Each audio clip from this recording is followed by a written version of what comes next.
Bismillah, assalamualaikum warahmatullahi wabarakatuh. Alhamdulillah, hamdan katsiran tayyiban mubarakan fihi kama yuhibbu rabbuna wa yardah.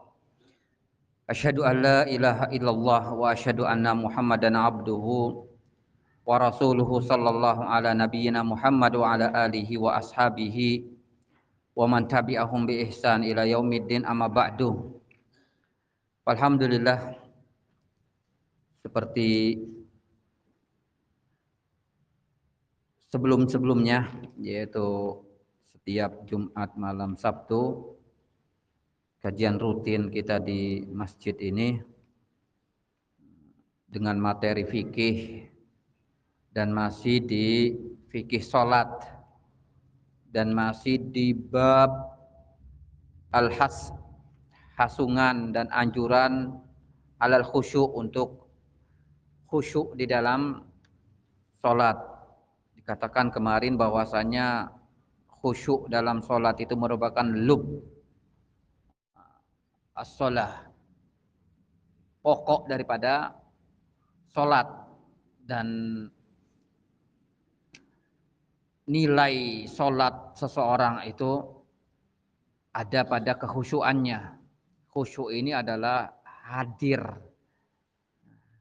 hati dan pikirannya dengan apa yang dia ucapkan dan dia baca serta yang dia gerakkan dari anggota tubuhnya dalam sholatnya. Memang ini perkara yang di masa-masa sekarang ini adalah cukup berat dan cukup sulit. Akan tapi dengan adanya keinginan dan usaha, kemudian membiasakan diri, tidak ada yang sulit. Tidak ada yang sulit. Asal ada kemauan kita, kemudian upaya untuk membiasakan diri, sholat dengan khusyuk, dengan penuh tadabbur terhadap apa yang dibaca, yang menghindari hal-hal yang mengganggu konsentrasi dan fokus seseorang dalam sholatnya, seperti dalam hadis yang kita kemarin tentang Nabi Shallallahu Alaihi Wasallam minta dilepaskan dan diturunkan korden ataupun tabir yang ada di kamar Aisyah radhiyallahu anha untuk menutupi dinding ataupun tembok rumahnya, karena berwarna-warni, bercorak, maka kata beliau, fa innahu la tazalu tasawiruhu turiduli fi sholati. Gambar-gambarnya, corak-coraknya itu selalu mengganggu sholatku. Bagaimana juga beliau Shallallahu Alaihi Wasallam pernah minta diganti baju hadiah, bagus bajunya, tetapi karena memiliki warna-warni ataupun warna yang mencolok, norak, beliau minta diganti dengan yang lain, yang lebih sederhana, yang tidak mengganggu. Kata beliau, fa innaha alhadni an solati, itu mengganggu ku dari solatku, melalaikanku dari solatku. Artinya Nabi juga seperti manusia yang lain, terganggu. Beliau seperti yang lain terganggu. Namun upaya untuk menghindar dan melawan gangguan tersebut harus ditempuh. Nah, ini juga hendaknya dan bahkan sangat dihasung untuk kita menghilangkan gambar-gambar yang bernyawa terutama. Karena selain itu mengganggu ibadah seseorang, juga menghalangi seseorang mendapat rahmat dari Allah Subhanahu wa taala. Malaikat, innal malaikata la tadkhulu baitan fihi kalbun wala surah. Malaikat tidak mau masuk ke rumah yang ada anjingnya dan ada surah. Surah ini dijelaskan adalah gambar makhluk yang bernyawa. tanpa membedakan itu gambar lukisan tangan maupun gambar yang bersifat fotografi dan semisal dengannya. Hindari yang demikian itu. Karena seperti itu dalam hadis, menghalangi malaikat rahmat masuk ke rumah. Apalagi itu semua sedikit banyaknya akan mengganggu ibadah, sholat, sekelas warna-warni yang ada pada corak kain. Demikian juga baju aja Nabi Shallallahu Alaihi Wasallam minta untuk diganti dan diturunkan, apalagi yang demikian. Terlebih lagi kalau itu ada pada pakaian, gambar-gambar, misalnya itu foto calon kepala daerah ataupun anggota legislatif, karena itu hadiah, nah itu tidak layak dipakai untuk sholat. Tidak mengganggu dirinya, akan mengganggu orang lain. Demikian tentang gambar-gambar ini. Kita lanjutkan ke hadis yang berikutnya, masih di bab yang sama. Bab al-hasu ala al-khusu' fi sholati. Bab hasungan untuk khusyuk dalam sholat. Kembali ya, khusyuk itu adalah seseorang menghadirkan pikiran dan hatinya ke apa yang dia baca dan apa yang dia gerakkan dari gerakan-gerakan sholat. Nah, di sini qala Al-Hafidz Ibnu Hajar dalam kitab Bulughul Maramnya, beliau berkata, wa an Jabir bin Samurah radhiyallahu anhu qala Rasulullah sallallahu alaihi wa ala alihi wasallam la yantahiyanna aqwamun yarfa'una absarahum ila sama'i fi sholati aw la tarji'u ilaihim. Rawahu Muslim. Hadis yang diriwayatkan dari sahabat Jabir bin Samurah radhiyallahu anhu, beliau berkata, Rasulullah sallallahu alaihi wasallam bersabda, la yantahiyanna aqwamun, sungguh orang-orang hendaknya berhenti, benar-benar berhenti. Yarfa'una, mereka mengangkat absarahum, pandangan mereka, ila sama, ke langit, fi sholati, ketika sholat, atau la tarji'u ilaihim, atau pandangan mereka tidak bisa kembali kepada mereka, tidak kembali lagi ke mereka. La yantahiyanna aqwamun yarfa'una absarahum ila sama'i fi sholati aw la tarji'u ilaihim. Sungguh mereka harus benar-benar menghentikan, mereka mengangkat pandangan mereka ke arah langit ketika sholat, atau pandangan mereka tidak akan kembali lagi ke mereka. Hadis ini sahih, diriwayatkan oleh Imam Muslim. Kembali di sini terkait dengan sholat. Hubungan hadis ini dengan bab hasungan untuk khusyuk dalam sholat, bahwasanya perbuatan seperti ini perbuatan yang tidak khusyuk. Tidak khusyuk. Tidak khusyuk dari sisi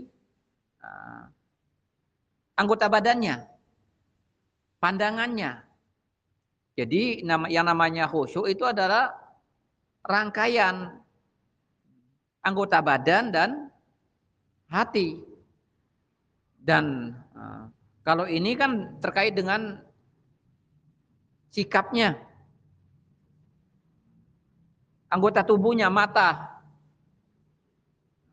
indera penglihatannya diangkat ke langit. Ketika sholat itu dilarang oleh Nabi Shallallahu Alaihi Wasallam. Apa hubungannya dengan khusyuk? Yaitu menunjukkan tidak khusyuk. Itu yang dikatakan oleh Sa'id bin Musayyab rahimahullah, lau khasha'a qalbuhu la khasha'at jawarihuhu. Kalau memang kalbunya itu khusyuk, maka anggota badannya juga khusyuk. Nah, ini kan menandakan kalau pandangannya aja seperti itu, apa bisa menjamin kalbunya bisa khusyuk? Yang kita dengan mata mengarah ke tempat sujud saja khusyuk sulit, apalagi kalau pandangannya diarahkan ke arah langit. Dari hadis ini fikih sholat yang bisa kita ambil, pertama adalah al-khusyuk huwa lubbus sholati wa ruhuha wa yakunu bil qalbi wal jawarih. Khusyuk itu adalah pokok daripada sholat, ruhnya sholat. Ruhnya sholat, napasnya sholat. Dengan kalbu dan anggota badan.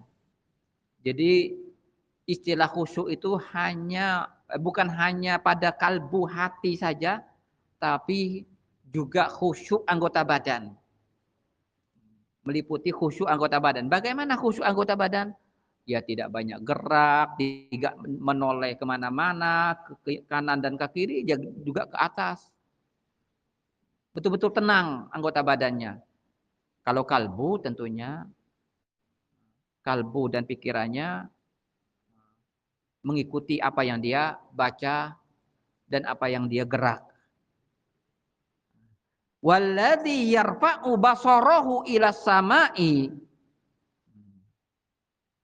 wa yujilu nadharahu hahuna wa hahuna lam yakhsha qalbuhu wala jawarihuhu. Orang yang matanya diangkat ke arah langit, diarahkan ke arah langit, atau melirik, pandangannya itu melirik ke sana kemari, ini menandakan kalbunya tidak khusyuk. Lam yakhsha qalbuhu. Kalbunya tidak khusyuk, apalagi jawarihnya, anggota badannya.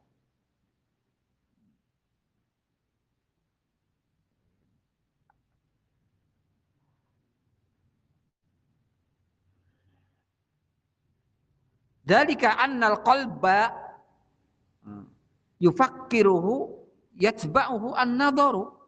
Annal qalba bi fikrihi yatba'uhu an-nadharu. Jadi kalbu ini kadang itu pikirannya itu diikuti oleh penglihatan. Atau sebaliknya, dari penglihatan masuk ke kalbu, dari mata turun ke hati. Lihat sesuatu, akhirnya kepikir, oh iya. Bagus juga itu. Akhirnya ya sudah lupa dengan apa yang harus dia pikirkan daripada sholatnya. Walaupun mulutnya komat-komit bacaan. Sesuai dengan bacaan, tidak ada salahnya. Akan tapi dia tidak hadir kalbunya terhadap apa yang dia baca dan apa yang dia gerakkan dari gerakan sholat-sholatnya. Kemudian Syekh Abdullah Ali Al-Bassam menukilkan asar dari Sa'id bin Musayyib, lau khasha'al qalbu hadza la khasha'at jawarihuhu. Ketika dia melihat seseorang yahbasu bilihyatihi wa thiyabihi. Jadi ini tabi'in Sa'id bin Musayyab, bahkan dikatakan sayyidnya tabi'in, pemukanya para tabi'in. Tabi'in adalah murid-muridnya para sahabat. Murid-muridnya para sahabat Nabi Shallallahu Alaihi Wasallam. Generasi kedua yang disebutkan oleh Nabi Shallallahu Alaihi Wasallam, khairul quruni qarni, tsummal ladzina yalunahum. Sebaik-baiknya generasi, ya gen kalau bahasa sekarangnya, ya gennya para sahabat. Tsummal ladzina yalunahum. Kemudian gen setelah mereka.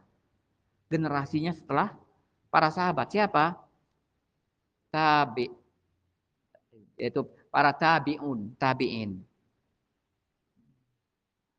yang dalam Al-Qur'an disebut as-sabiqunal awwaluna minal muhajirin wal ansari wal ladzina tabauhum bi ihsan.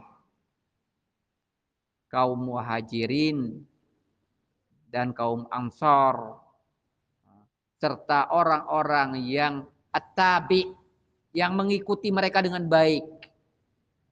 Nah, di antara para tabi'in ini adalah yang paling masyhur Sa'id bin Musayyab. Sa'id bin Musayyab. Karena beliau berjumpa dengan sahabat-sahabat yang senior. Berjumpa dengan sahabat-sahabat yang senior. Nah, beliau dijuluki dengan Sayyidus Sahabah. Pemukanya para sahabat. Melihat seseorang ya'bas bilihyatihi wasiyabihi. Melihat seseorang yang sedang sholat, tapi tangannya nggak berhenti, pegang jenggot, pegang baju, sana kemari, terkadang ngusap ini, ngusap itu, imamahnya. Kalau dia pakai imamah, kadang jenggotnya, kadang jamnya, kadang bajunya. Melihat orang itu dikomentari oleh Sa'id bin Musayyab ini dengan komentar pedas, lau khosya'a qalbu hadza, kalau memang hati orang ini khusyuk, la khasya'ati jawarihu, pasti anggota badannya juga khusyuk. Artinya ketika seperti itu sholatnya, tangannya nggak bisa diem, pegang ini, pegang itu, garuk ini, garuk itu, padahal tidak gatel, atau suaranya padahal nggak ada, biasa saja tenggorokannya. Nah ini kalau kalbunya itu khusyuk, ya tidak seperti itu dia sholatnya, menunjukkan bahwasanya kalbunya tidak khusyuk. Jadi ini iringilah kalau mau dikatakan mau khusyuk kalbu dari anggota badan, tenang, tidak banyak gerakan dan tidak melirik dan melihat ke sana kemari. Nah, dari hadis tersebut, layan tahiyanna, lam ini kan lam takkid istilahnya, penegasan. Umumnya dalam bahasa Arab itu penggunaan seperti ini ada sumpah. Walaupun tidak nampak, yaitu artinya seakan-akan wallahi, demi Allah, layan tahiyanna, sungguh mereka harus benar-benar berhenti. Jadi ada 3 penegasan larangan di sini. Ada sumpah yang tidak tampak itu wallahi tambah lam ini sungguh, artinya yantahiyanna, ada nun di akhirnya itu, nun yang tasdid itu namanya nun takkid dalam bahasa Arabnya. 3 penegasan larangan. Itu menunjukkan an-nahyul akid wal wa'idu syadid. Larangan yang sangat keras, sangat kuat. Ancaman yang keras. Ancaman berat. Mana ancaman beratnya? Yaitu di akhir hadis. Au la yarji'a ilaihim. Atau kalau masih tetap matanya melirik ke atas, tidak kembali lagi pandangannya. Allah Maha Kuasa. Allah Maha Kuasa untuk membutakan seseorang karena tindakannya seperti itu.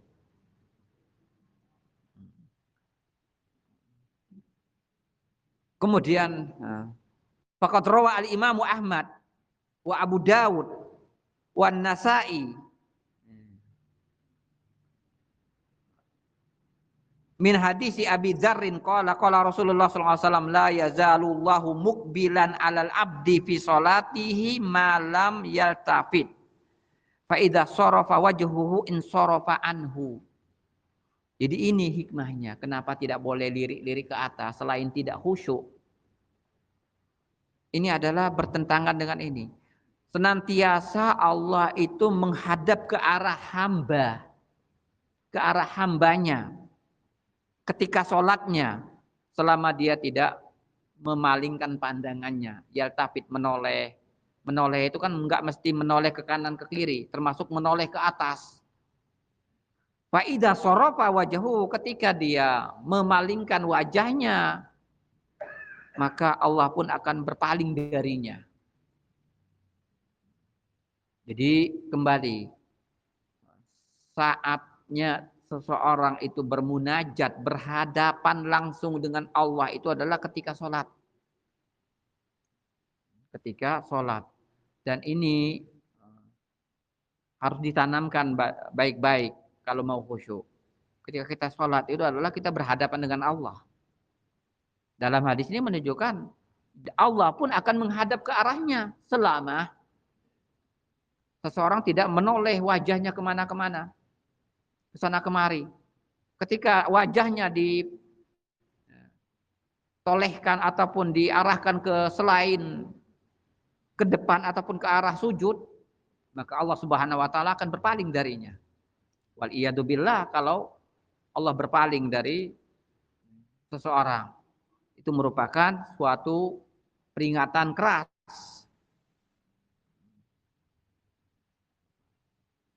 Dan ini juga menunjukkan bahwasannya ibadah itu bukan akal-akalan, bukan logika, bukan ra'yu.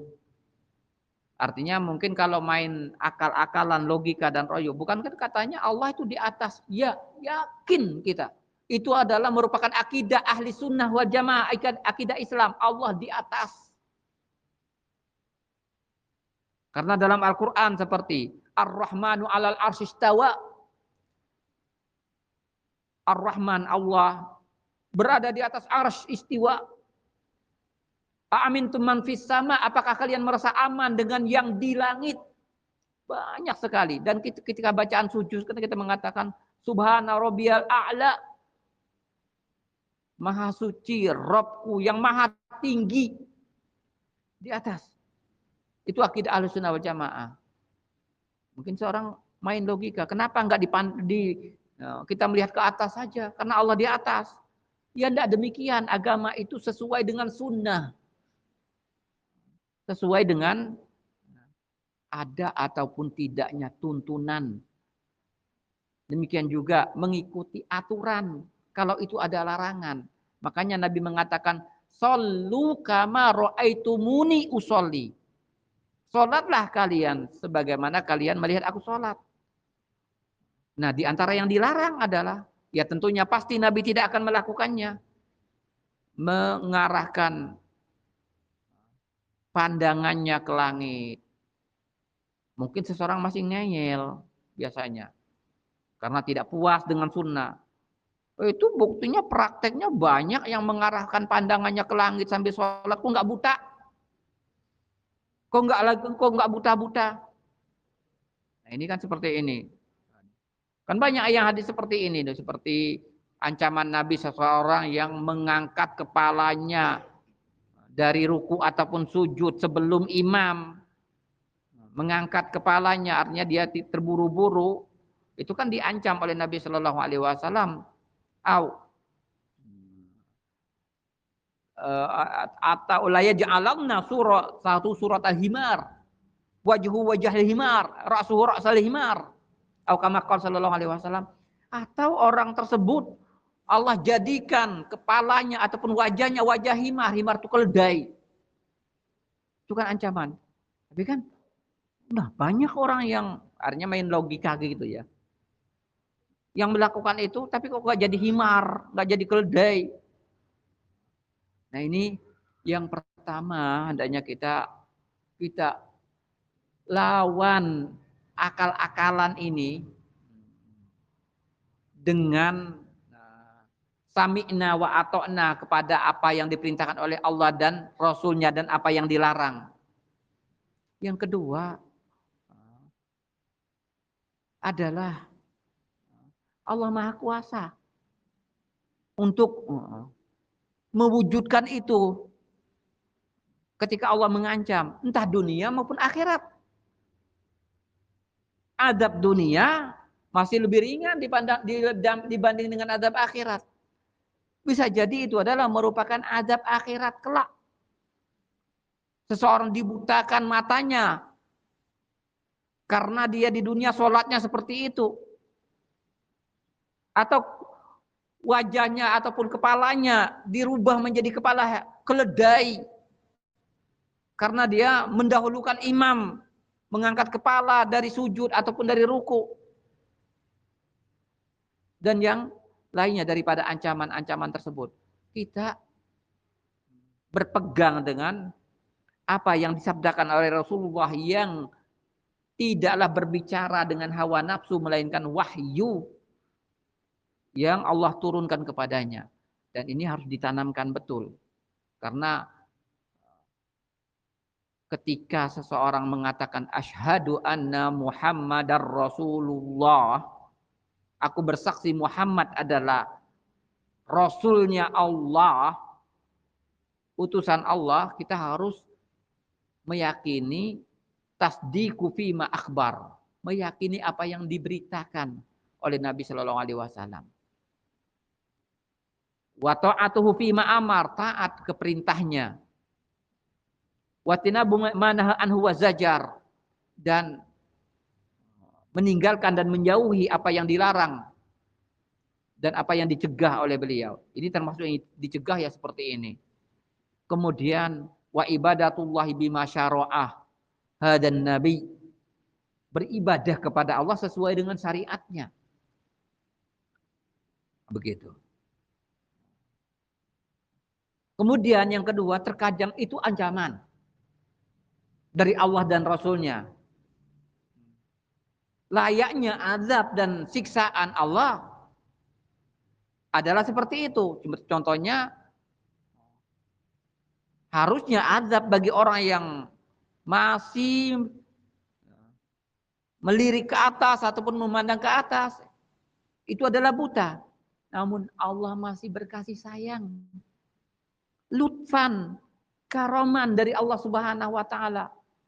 Masih kasihan dengan hambanya. Jadi masih ada kasih sayang Allah Subhanahu wa taala kepada orang tersebut. Bukan berarti tidak berdosa, ya berdosa. Sekarang apakah batal sholatnya dengan melakukan seperti itu? Untuk batal tidaknya, hadis tidak menunjukkan. Tidak menunjukkan batal, karena dia masih terhitung menghadap ke kiblat. Akan tetapi meskipun tidak batal, dia melakukan sesuatu yang diharamkan. Jumhur ulama mengatakan itu adalah haram. Al-wa'id yadullu ala tahrim. Ancaman ini, ya contohnya adalah larangannya. Larangannya itu adalah keras sekali. Karena apa?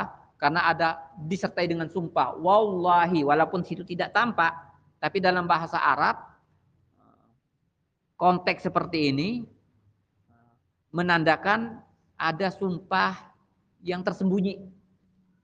Kemudian ada penegasan dengan lam. Yang kalau kita bahasakan itu adalah sungguh. Kemudian ditegaskan lagi dengan nun takkid di akhir, layan tahiyanna. Sungguh benar-benar.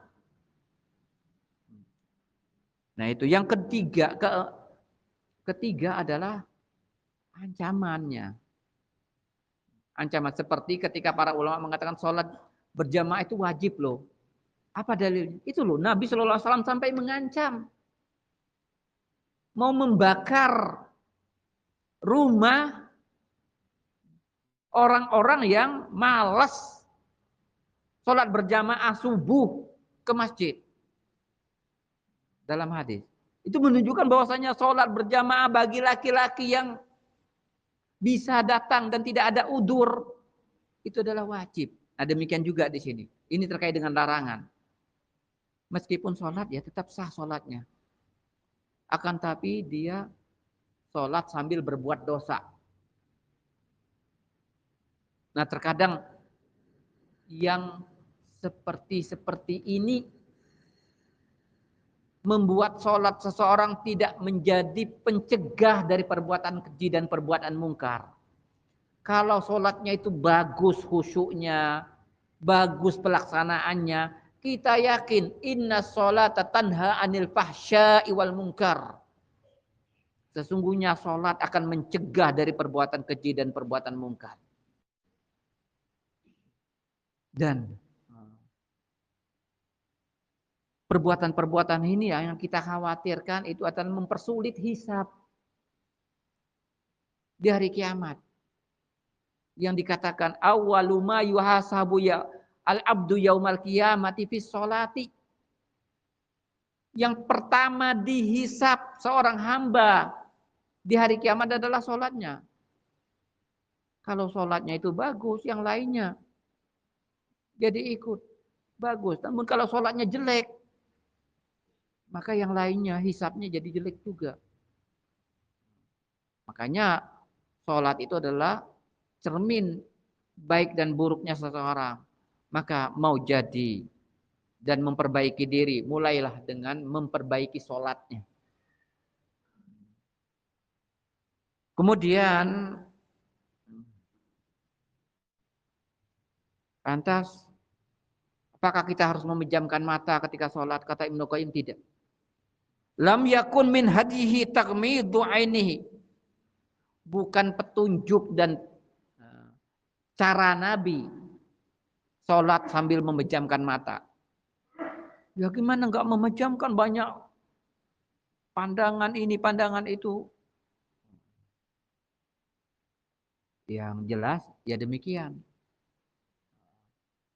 Di antara bentuk khusyuk ya tidak memejamkan mata. Ya berusaha untuk melawan. Tapi kalau memang benar-benar terganggu, artinya qadarullah tidak ada tempat sholat kecuali itu, dan benar-benar terganggu dengan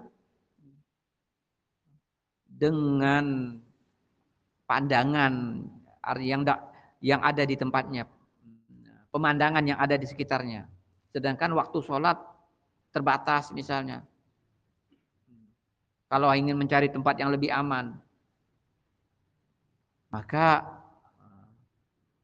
disebutkan la yukrah. Tidak sampai ke tingkat makruh memejamkan mata. Untuk dia menghasilkan khusyuk lebih. Kalau kondisinya seperti itu. Kalau kondisinya seperti itu artinya dia dihadapkan dengan dua perkara. Yaitu tempat sholat yang penuh dengan pemandangan-pemandangan yang tidak baik sehingga mengganggu konsentrasi dan fokus sholatnya, atau dia memejamkan mata untuk bisa menghasilkan khusyuk. Sedangkan sholat tidak akan berarti tanpa khusyuk ini. Nah di situ disebutkan bahwasanya tidak makruh, kata beliau. Fahuna kala yukrahu at-takhmidu. Kalau kondisinya seperti itu tidak makruh, kata Ibnu Qayyim. Bahkan wal qaulu bistihbabihi fi hadhil hali aqrab ila usuli syar'i. Pendapat menganggap itu disukai dalam kondisi seperti ini. Kondisinya seperti ini ya. Kondisi yang seseorang kalau tidak memejamkan mata, betul-betul tidak bisa konsentrasi dan tidak bisa fokus dalam sholatnya. Karena pemandangan yang ada di sekitarnya sangat mengganggu. Itu untuk dikatakan dianjurkan lebih dekat, kata Ibnu Qayyim rahimahullah. Ini terkait hadis yang pendek hadisnya, tapi cukup mengingatkan kita untuk menjaga pandangan ketika sholat. Kalau pada sebelumnya itu adalah larangan memalingkan ke kanan dan ke kiri, dikatakan itu kalau sampai seseorang menoleh dengan sengaja, itu adalah copetan setan terhadap sholat seseorang. Ikhtilas yakhtali suhu syaitan min sholati al-abdi. Copetan setan, curian setan dari sholatnya seorang hamba. Itu menoleh ke kanan ataupun ke kiri. Kalau ini ke atas, mengarahkan pandangan ke atas. Lantas kemana pandangan seseorang yang lebih syar'i? Disebutkan oleh para ulama, kalau lebih membantu khusyuk itu adalah ke tempat sujud, mengarahkan pandangan ke tempat sujud. Bukan berarti menunduk kepala. Nah ini juga tidak pas. Katanya kok ke tempat sujud. Ya bukan berarti gini, enggak. Itu enggak ke tempat sujud. Itu melihat hati. Nah, kan ada yang model sholatnya gitu. Ya biasa saja. Cuma pandangannya itu adalah diarahkan ke tempat sujud. Atau menurut fikihnya Imam Malik itulah ke depan. Tidak ke atas, tidak ke samping kiri kanan, dan ke depan. Berdalil dengan para sahabat itu tahu Rasulullah ini baca itu dari gerakan jenggot. Ketika mereka berada di belakang Rasul. Dan Rasulullah SAW ketika ada yang mau lihat menahan, mencegah, berarti ke depan. Diambil dari sisi ininya. Rasulullah SAW pernah suatu ketika itu menangkap sesuatu dan ternyata nangkap ada iblis yang ingin mengganggu sholatnya. Berarti kan pandangannya itu lebih ke depan. Ya ini ada dua opsi kemana mengarahkan pandangan ketika sholat. Yaitu antara ke arah tempat sujud, tapi tadi ya, bukan berarti menunduk, ditekukkan kepalanya. Menekuk kepala itu kalau seseorang dalam keadaan sholat duduk, tidak bisa sujud, tidak bisa ruku, dia mengisyaratkannya dengan kepalanya. Untuk ruku lebih tinggi, sedangkan untuk sujud lebih rendah. Gitu ya. Itu artinya dalam posisi biasa, ya berarti biasa. Nunduk itu kalau untuk menandakan dia ruku ataupun sujud. Itu menunduk gini itu. Adapun posisi tegak, ya tentunya tidak seperti itu. Pandangan opsi yang lain adalah ke depan. Memejam mata tidak dianjurkan kecuali dalam kondisi banyak pemandangan-pemandangan yang mengganggu, yang betul-betul menghalangi dia untuk konsentrasi ataupun fokus dalam sholatnya. Tidak bisa khusyuk. Nah itu dalam kondisi seperti ini, tidak makruh dia memejamkan mata. Tapi dalam kondisi aman, misalnya di rumahnya, ataupun di masjid, maka sunnahnya mata tidak dipejamkan. Tidak dipejamkan. Begitu. Oh tidak bisa khusyuk. Ya latihan, biasakan. Karena bukan syariat memejamkan mata. Kecuali tadi dalam kondisi yang memang banyak gangguan dari pemandangan-pemandangan yang ada di sekitarnya. Wallahu a'lam bishawab. Hadis setelahnya sebenarnya sudah ada hadis yang semisal dengan ini di pertemuan sebelumnya. Kita baca saja hadisnya, yaitu walahu an Aisyata radhiyallahu anha qalat sami'tu Rasulullah sallallahu alaihi wasallam yaqul la salata bihadrati ta'amin wala wa huwa yudafi'uhu al-akhbathani. Dan diriwayatkan oleh Imam Muslim, artinya sahih hadisnya, karena Imam Muslim meriwayatkannya dalam Sahih Muslim, kitab sahihnya, yang mensyaratkan yang hadis yang dimasukkan dalam kitab ini harus sahih, terpenuhi syarat kesahihan hadis.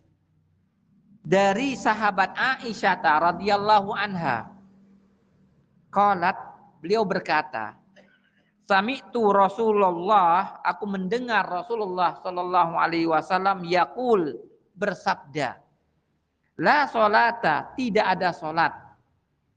Sebagian mengartikannya tidak sempurna salat. Bihadrati ta'amin,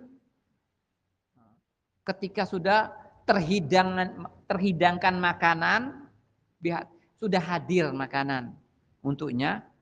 Wala wa huwa yudafi'uhul ahbatan, tidak pula sah salat ataupun tidak pula sempurna salat ketika dia menahan al-akhbatan, yaitu buang air besar ataupun buang air kecil. Nah, ini di antara cara untuk khusyuk di dalam sholat adalah menghindari sholat ketika makanan sudah terhidangkan, dalam keadaan dia memang bernafsu makan dengan makan yang terhidang tersebut, dalam keadaan dia memang waktunya makan, artinya tidak ada penghalang untuk dia makan, karena itu adalah makan miliknya. Ya, mau tidak mau dia